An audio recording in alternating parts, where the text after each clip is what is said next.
it's okay if you don't like editing. It's okay if world building is stressful for you, or it's okay if you wake up on any given Wednesday and just don't feel like writing, right? That doesn't mean anything. They're just feelings and preferences. So, we're not going to enjoy every single piece of the process.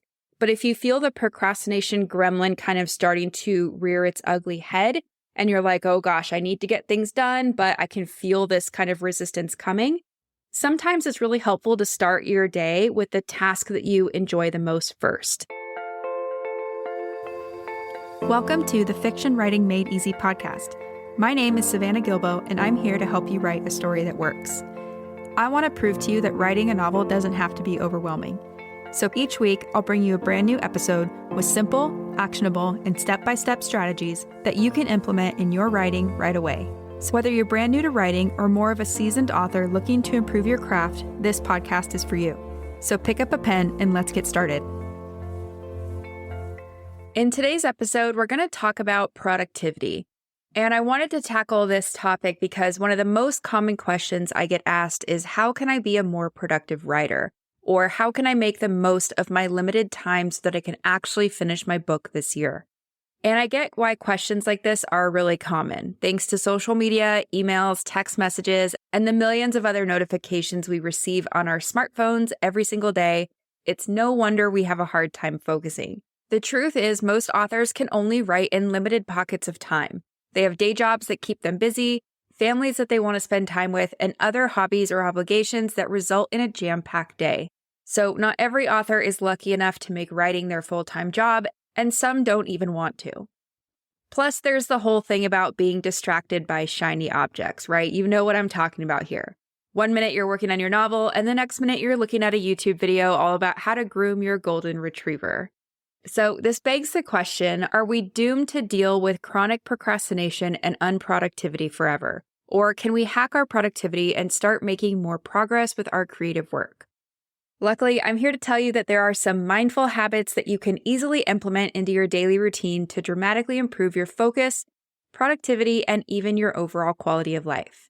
In today's episode, I'm going to share with you the 5 things I do every single day to breeze through my to-do list and produce my best quality work, whether that's working on my business or working on my novel. And this is true even when I'm feeling super unmotivated to get work done.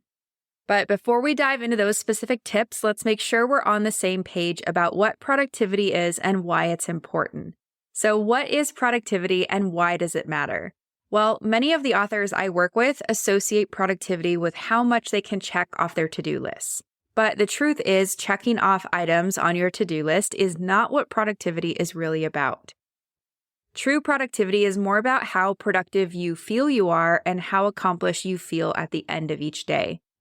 And that is very subjective. It's all related to your individual goals and expectations. So what feels productive for me and what might make me feel accomplished is probably very different from what makes you feel productive and what makes you feel accomplished, and that's okay.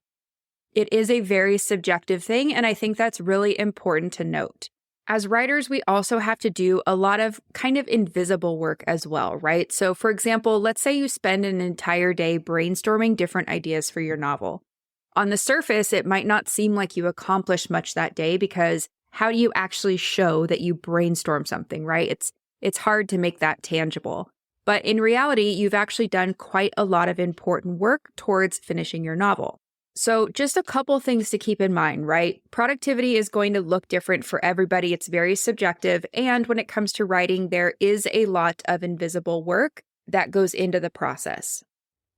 Now, I'm a firm believer that there is a time and a place for everything. A time for brainstorming, a time for planning, a time for writing, and a time for review and revisions. Life is all about balance, and this is true when it comes to your writing as well. So not every day is going to be a writing day, and that is okay. It's important to recognize the value of brainstorming and planning and even those revising days too, right? It's all part of the process and all of that work counts. So with all of that in mind, here are my top 5 productivity tips.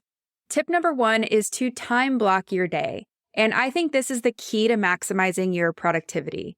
It's to figure out when you work best and then time block your day accordingly. So are you an early bird who gets their best work done in the morning? Or do you get an afternoon rush of energy and creativity? Or are you like me and you're more of a night owl? Now, something that I wish I had known earlier is that there's not a right answer to this. So I used to think that because I don't get up at 5:30 that, something's wrong with my process, or maybe I wasn't being as productive or as efficient as I could. But in all honesty, I am just not my best self or my most creative self in the morning. So once I kind of realized that and learned that about myself, it was a lot easier to block my days around when I feel most productive and most creative.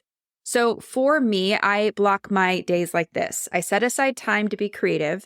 I set aside time to handle administrative tasks and or projects. And then I have time for meetings. So those are kind of like the 3 chunks of what I do when it comes to my business and to writing my novel. Now, like I mentioned, I do my best work in the evening or at night. So that's when I dedicate time to being creative or doing bigger projects that require me to be a little more creative. So this is typically when I get the most writing done, the most content creation for the podcast, and even some of my client work. I schedule most of my meetings for the first few hours of my day. So these could be, meetings with other people in the industry, or it could be coaching calls with my clients. I just like to have those calls done with first thing in the morning so that I'm freed up to use the rest of my day in a way that works for me.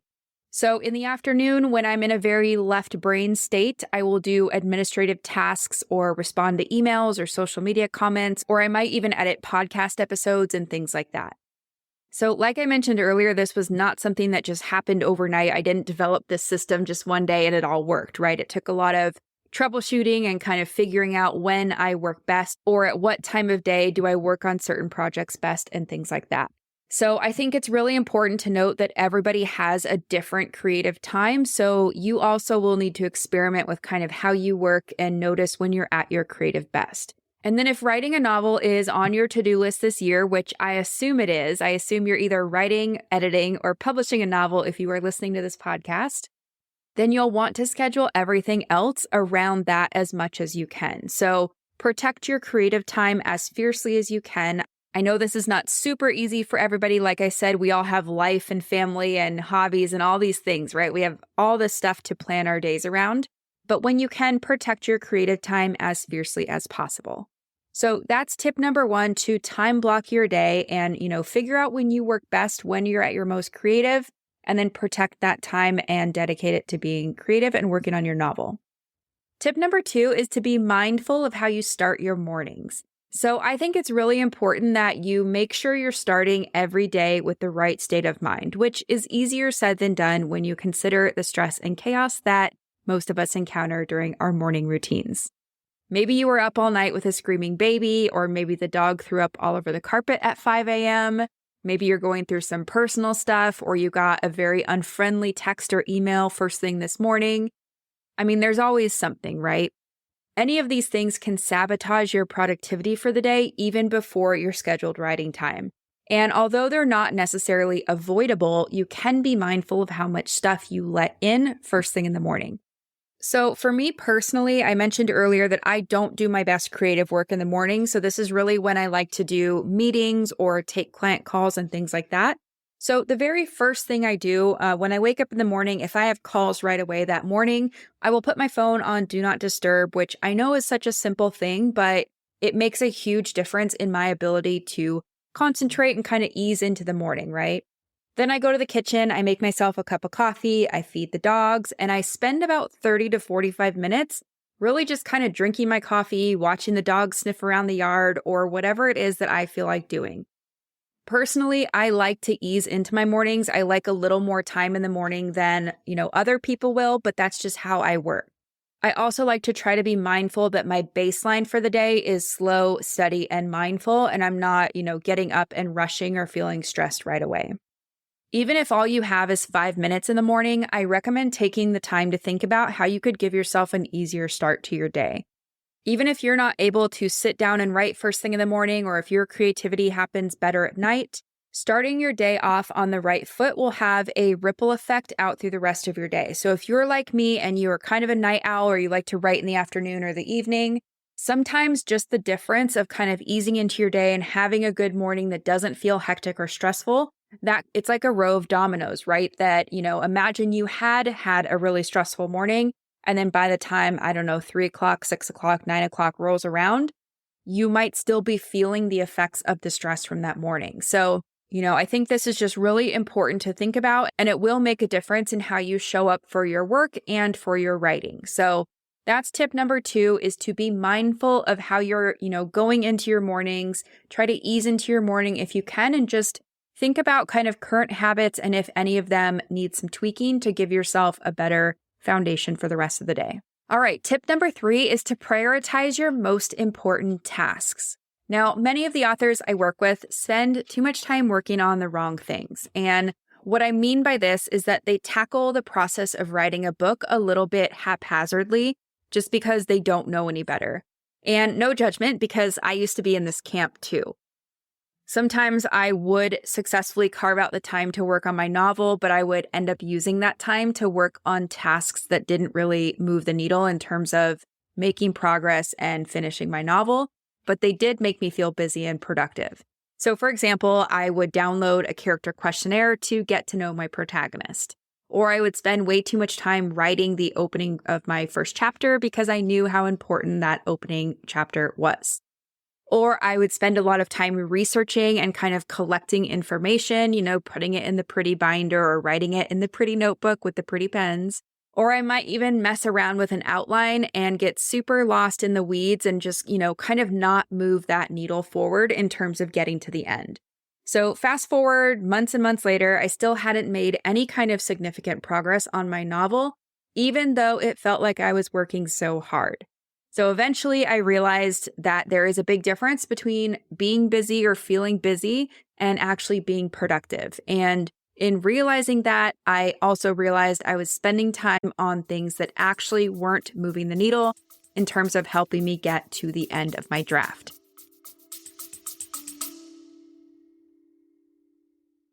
Have you been dreaming of writing a novel, but you don't know where to start? Or maybe you've tried writing, but you keep getting stuck halfway through a draft? If so, I have a free training you're going to love. It's called 3 Things You Need to Write Your Novel in 2025, and in this free 60-minute training, I'll share the exact same process my clients and students have used to go from idea to completed manuscript in just months, not years. You'll also learn why most writers never finish their drafts, and spoiler alert, it's not a lack of talent or good ideas, as well as how to overcome feelings of perfectionism, self-doubt, and overwhelm that stops many new writers in their tracks. You can register for this free training at savannahgilbo.com/masterclass. So one more time, that's savannahgilbo.com/masterclass to register for the free training. I hope to see you there. Now, I know many of you listening can relate. Many of the writers I work with in my Notes to Novel course feel the exact same way or have similar stories.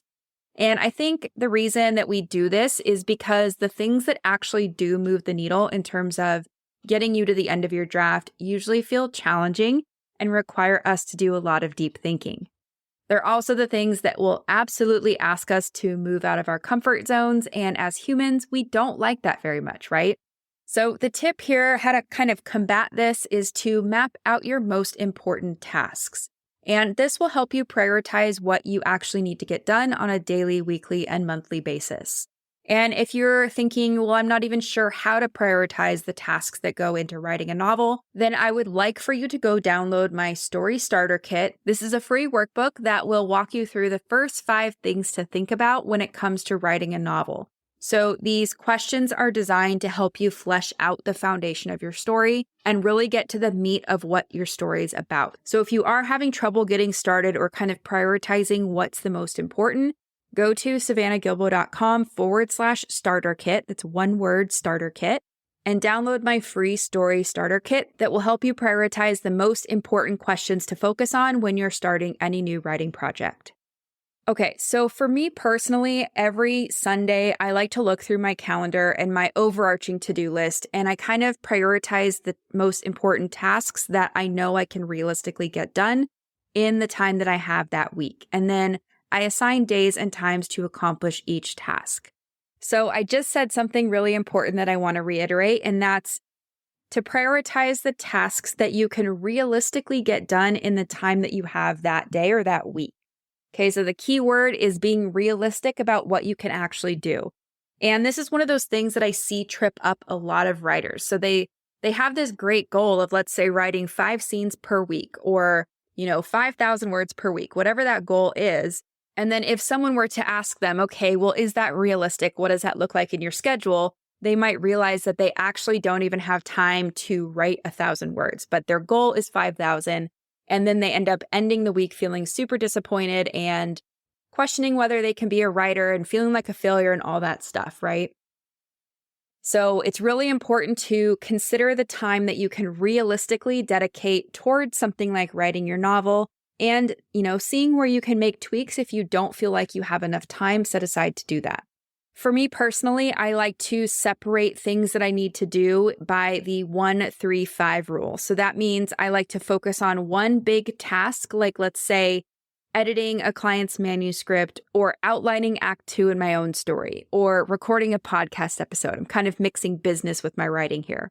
Then I like to do 3 medium tasks. So that could be something like reviewing a client or a student's scene or recording a podcast episode that I've already written out or something like that. And then also 5 small tasks, which could be as simple as responding to an email that maybe has been sitting in my inbox for a while or scheduling a call with somebody. If I was just working on writing my novel, this might look a little bit different, but hopefully you get the idea. The cool thing about this kind of system is there's no right answer for what equates a big task versus a medium task versus a small task. Some of the writers I work with might call writing a scene a medium task, while others would call that their one big task for the week. So again, there's no right answer. Just make sure you're being realistic with yourself and your schedule. Now, speaking of being realistic with yourself and your schedule, it's important to think about when you're the most naturally productive during the day. We kind of talked about this a little bit already, right? For example, if you're a morning person, you might start your day off with the big or most difficult tasks first, and then work your way through the medium tasks, ending the day with the small tasks. If you wait until later to do the hardest thing, your creativity and energy might be depleted, and it will be more difficult for you to focus on that task, and it will probably take longer as well. I know for a lot of people, that afternoon, evening, night time frame isn't going to be the most productive time, but like I said earlier, I'm more of a night owl, so I really don't do my best work in the morning. And because of that, like I said, I either like to have calls or meetings, or if I don't have those, I start with the smaller tasks and then I work up to the bigger ones. This helps me to ensure that my creativity and energy are at their peak when I need them most. But again, it's going to be different for everybody. And sometimes life is going to get in the way of our plans and things like that. So, just be as realistic as you can and give yourself a little grace if things don't go according to plan, especially when you're just kind of getting into a new routine like this. Okay, so that's tip number 3, to prioritize your most important tasks and schedule them according to when you're most productive. Tip number 4 is to work on one thing at a time. So I know that multitasking seems like an efficient way to get more things done, and I'm super guilty of believing this as well, but studies show that multitasking can decrease your productivity by 40%. And in these studies, they talk about how constantly switching from one task to another is stressful on the brain, which results in less efficient focus and a lower quality of work all around. And sometimes when I ask a writer if, are you trying to multitask too many things at once, they'll, start out by saying no. And then we kind of dig into what they're doing and they realize, okay, yes, I'm multitasking, but I'm kind of doing it in a way that I didn't really realize at first. So let me explain what I mean by that. I see a lot of writers who will, let's say, be working on 2 stories at once, and let's say they're both in the outlining stage. So, this writer's working on story A, they're trying to outline it from start to finish, and they're working on story B, which they're also trying to outline from start to finish. Personally, I have never seen this work for any writer that I know. Maybe it works for somebody listening out there. If that's you, I would love to hear more about your experience, but I've never seen it work for somebody. What I do see work for certain writers is that maybe you can have 2 projects going on at once, but one needs to be in, let's say, the writing or outlining stage, and the other is in the editing stage. So you're using 2 different sides of your brain. On, one manuscript, you're kind of in more the creative side, and the other one, you're in more that analytical side of your brain. So just something to think about. And speaking of writing and editing at the same time, how guilty are most of us of doing this on the page level, right? So this is another way that I think we are a little bit sneaky about how we multitask, and then we don't realize we're multitasking, right? But writing a book and editing a book, or writing a scene and editing a scene, those are two different tasks, okay? So if you are writing a scene and editing it at the same time that you're writing it, you are multitasking, and it's going to be hard for your brain to, stay in one lane and focus and produce the best work that you're capable of. So I just want you to think about that. And, this is why I recommend to all the writers I work with, do not edit until you've gotten to the end of something. So once you're at the end of an outline, feel free to go back and, revise it, edit it all you want. Once you're at the end of a scene, you can also pause and kind of go back and edit. Like, I know some writers that I work with, they choose to do that at the end of their workday. So their goal is to write a scene or whatever that is. And once they're done, their kind of little reward for the day is that they are allowed to go back and edit that scene, and then they put the pen down. But if you really struggle with this, it might be good to just, get to the end of a draft and then worry about going back and revising, because like I said, they are two different jobs, okay? So I wanted to point these examples out because I think multitasking looks different than we might realize sometimes. Now, if you have multiple things to do in one day, which I know most of us will be in this scenario, right? This is where your list of the top, 3 to 5 most important things you need to get done will come in handy. So we talked about that in tip number 3, right? Focusing on things that really help us move the needle instead of just busy work. And I really do think that learning to properly prioritize the workflow that goes into writing a novel is one of the most important things that any writer can do. So it's really important to, focus on the big picture story first and not worry about, the granular details such as word choice or, some of the details that you can figure out later. So just something to keep in mind. And, if you really want to shave time off outlining or drafting your novel, you can try one of my favorite tricks, and that is to use the letters TK in place of any details you don't have figured out just yet. So basically, if your character is going to a bakery downtown, but you don't know what that bakery is called, you can just write bakery TK or TK bakery. And the reason I'm saying the letters T and K is because they don't naturally occur next to each other in any word in the English language. So when it comes time to go back and fill in those details or to edit and kind of flesh things out more, you can just do a search for the letters TK and you'll find all the instances of, where you need to go and add a little more detail or name things and figure things out like that. Another use case of something like this is, let's say your characters need to find a magical object, but you don't know all the details. You could just put something in your outline or your draft like magical object details TK. This little trick has been a total game changer for me, and I know a lot of my students love it as well. So, give it a try and see how it goes for you. The last thing I'll share within this tip is that it's okay to not enjoy every single part of the process of writing a novel. Sometimes I feel like as writers, we feel like we have to be in love with every single piece of the process, and that can totally be true, but some days we're just kind of not in love with anything, right? So it's okay if you don't like editing. It's okay if world building is stressful for you, or it's okay if you wake up on any given Wednesday and just don't feel like writing, right? That doesn't mean anything. They're just feelings and preferences. So, we're not going to enjoy every single piece of the process. But if you feel the procrastination gremlin kind of starting to rear its ugly head, and you're like, oh gosh, I need to get things done, but I can feel this kind of resistance coming, sometimes it's really helpful to start your day with the task that you enjoy the most first. I think this is a really good way to kickstart your engine and to start building that momentum that will help you get things done. So again, just something to keep in mind. And that is tip number 3, to work on one thing at a time and, make sure you're prioritizing the bigger things that you need to get done or the things that will move the needle, and then, work on one of those things at a time. Tip number 5 is to try the Pomodoro technique. So the Pomodoro technique is a time management method developed by Francesco Cirillo in the 1980s. It uses a timer to break down the total amount of time spent working into smaller intervals with breaks in between. So typically that's like 25 minutes of work with a 5-minute break in between each of those 25 minutes. And this technique works really well because it makes a big task feel less daunting. So for many writers, the thought of sitting down to write an entire scene or chapter can feel overwhelming. And when you're in this headspace, it's really easy to put off tasks for weeks and weeks, sometimes even months, right?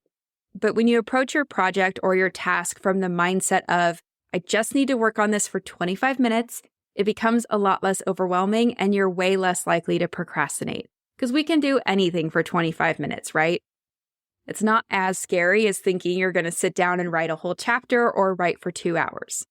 But the important part of this is that you actually need to take the scheduled breaks. So yes, this means standing up, doing some stretches, leaving your desk, maybe grabbing a snack or some tea or whatever it is. It does not really mean checking emails or working on another writing project or, doing something that's going to engage the same brain function that is required to write your book. You do need to give your brain and your body downtime to avoid burnout, and that's exactly what these breaks are designed to help you do. Now, of course, there are exceptions to this rule. Every writer knows the magical feeling of reaching that flow state with their work. And when you're in that flow state, the last thing you want to do is break it and risk losing it, right? So when this happens to me, like let's say my 25-minute timer goes off, but I'm in the middle of that flow state, I will keep working instead of taking a break, but then I will make sure to take a longer 15 to 30-minute break once I feel that flow state start to dissipate. So if you want to give the Pomodoro technique a try, you can set your own timer or use one of the many free Pomodoro timers online. You can just Google Pomodoro timer and that will help you get started. So that's tip number 5, to try the Pomodoro technique to break down a bigger chunk of work into smaller, less daunting pockets of time. So there you have it. Those are my top 5 productivity tips to get more done in less time, overcome procrastination, and become a master at time management so that you can go on to finish your book and have the writing life of your dreams. Now, to do a quick recap of what those tips were, tip number 1 was to time block your day. So figure out when you work best and then time block your day accordingly. Tip number 2 is to be mindful of how you start your mornings. So if you can, ease into your morning and create a good baseline for the rest of your day, even if you're not planning to sit down to write until later on in the day. Tip number 3 is to prioritize your most important tasks. And remember, I said if you need help doing this, if you're not sure where to get started with your novel, go to savannahgilbo.com/starter kit. That's one word, starter kit, and grab my free story starter kit that will help you start to prioritize this. So that starter kit will walk you through the 5 questions to ask and answer before you start outlining or writing, and it kind of forces you to focus on the big picture and prevents you from getting stuck in the weeds. And then tip number 4 is to work on one thing at a time. So remember to avoid multitasking because this creates stress on your brain and it results in less efficient focus and a lower quality of work all around. And then finally, tip number 5 was to try the Pomodoro technique. So this is essentially 25 minutes of work with 5-minute breaks in between each chunk of 20 minutes. And look, if those 5 tips feel like too much to put into practice right now, that's totally okay. Just pick one and give it a try one day this week and see if it helps your productivity. I think I mentioned this earlier, but for me personally, this is not something that just changed overnight because I implemented 5 tips. It's something that you have to consistently work on and put effort into so that you can create these new habits and ultimately be a more productive and efficient writer. So that's it for today's episode. As always, thank you so much for tuning in and for showing your support. If you want to check out any of the links I mentioned in this episode, you can find them in the show notes listed in the description of each episode inside your podcast player or at savannahgilbo.com/podcast. If you're an Apple user, I'd really appreciate it if you took a few seconds to leave a rating and a review. Your ratings and reviews tell Apple that this is a podcast that's worth listening to. And in turn, your reviews will help this podcast get in front of more fiction writers just like you. And while you're there, go ahead and hit that follow button because there's going to be another brand new episode next week full of actionable tips, tools, and strategies to help you become a better writer. So I'll see you next week, and until then, happy writing.